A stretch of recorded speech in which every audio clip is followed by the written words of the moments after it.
Good evening, I'm Alex Dierckman. Health insurance giant Anthem has agreed to terms with the Bloomington provider, Premier Healthcare, following a 5-month dispute.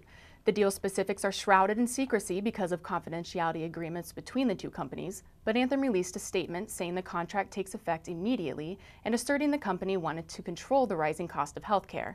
The statement does not, however, specify whether costs to either providers or patients will go up as a result of the new deal. Anthem officials did not return a phone call seeking an interview Thursday.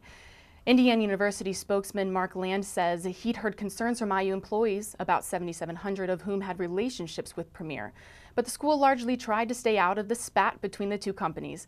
Land says IU human resources officials are glad to have a relationship patched for the moment, but adds it's unlikely to be the last such disagreement.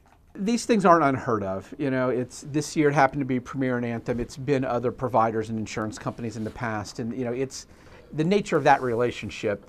You know, the provider insurance company relationship is always somewhat contentious. So who's to say? You know, I doubt that this will be the last time we see something like this.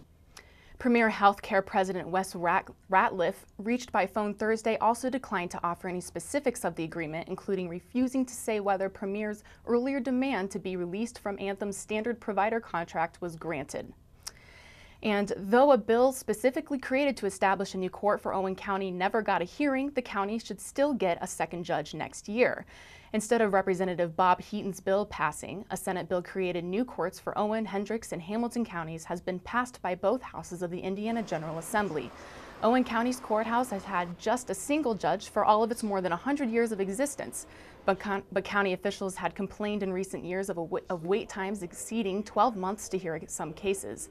The new law, if signed by Governor Pence, would take effect January 1st. And last year, Governor Pence made a 10% income tax cut proposal the centerpiece of his campaign. But when House Republicans presented their budget earlier this session, Pence's tax cut was nowhere to be found. Senate Republicans today included a 3% cut in their proposal. Pence says the Senate budget shows he and the General Assembly are beginning to come together, but he adds there is still plenty of negotiation left this session.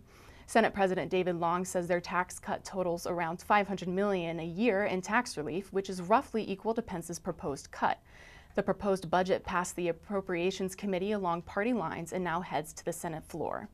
And here's a look at the weather. Tonight, partly cloudy, lows around 31 degrees. Tomorrow, sunny, highs around 59. And tomorrow night, partly cloudy, lows around 39. For WTIU News, I'm Alex Dierckman.